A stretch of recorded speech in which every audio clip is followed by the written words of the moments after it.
Concept Sivaramakrishna Mallampalli. ఎవ్వరూ ఈ విషయానికి ఉటంకించలేదు, ఏ చర్చ వినలేదు, చదవలేదు. ఎందుకంటే ఇప్పుడు ఇది ఏమాత్రం ఆలోచనకు అవసరమైన విషయానికి కాదు, కాని భూమి భవిష్యత్తు కూడా మన బాధ్యతేగా. నా అంతరంగం మాత్రం పదే పదే నన్ను ప్రశ్నిస్తూనే ఉంది.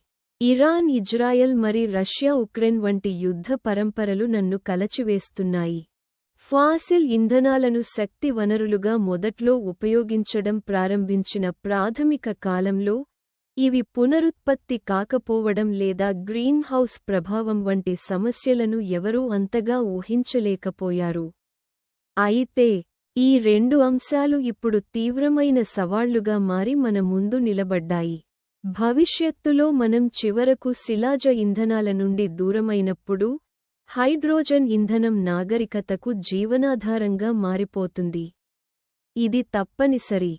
రవాణా నుండి మొత్తం నగరాల వరకు ఇది ప్రతిదానికీ శక్తినిస్తుంది.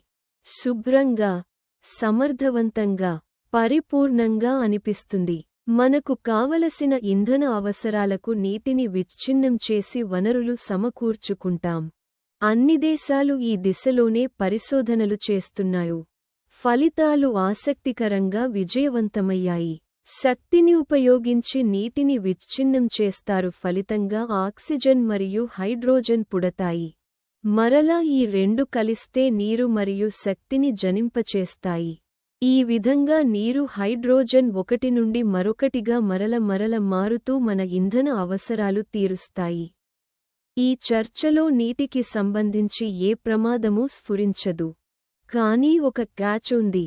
తేలికైన మూలకం అయిన హైడ్రోజన్ లీక్ అయినప్పుడు వాతావరణంలోకి సులభంగా తప్పించుకుంటుంది, మరియు తప్పించుకునే ప్రతి అణువు భూమి నుండి శాశ్వతంగా తప్పించుకుంటుంది.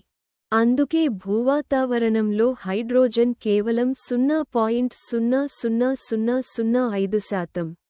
లెక్కలేనన్ని ఇంజిన్లు, పైప్లైన్లు మరియు ఇంధన కేంద్రాల నుండి చిన్న లీకేజీలు, వాటికవే హానిచేయనివి, ప్రపంచవ్యాప్తంగా పేరుకుపోతాయి. తరువాత విషయానికి ఏమిటంటే యుద్ధమన్నది సహజం మరియు సాధారణంగా మారుతోంది. దేశాల మధ్య వినాశకరమైన సంఘర్షణలో హైడ్రోజన్ ఇంధన డిపోలు లక్ష్యంగా చేసుకుంటాయి.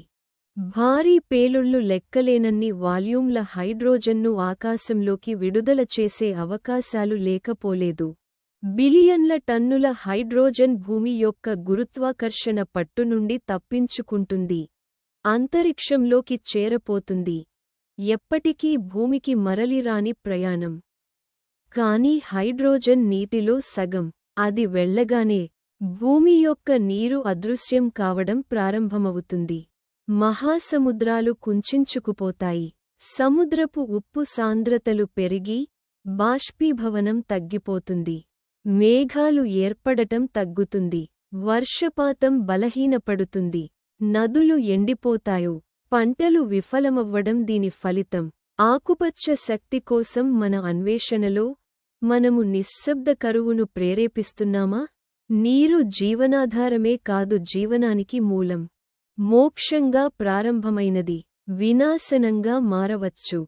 పురోగతి మరియు సంరక్షణను సమతుల్యం చేసుకోగలమా? సమాధానం మన భవిష్యత్తుకు ఎలా ఇంధనం ఇస్తామనే దానిలో ఉంది. వందే భూమాతరం. తమసోమా జ్యోతిర్గమయ. శివరామకృష్ణ మల్లంపల్లి భావన మాత్రమే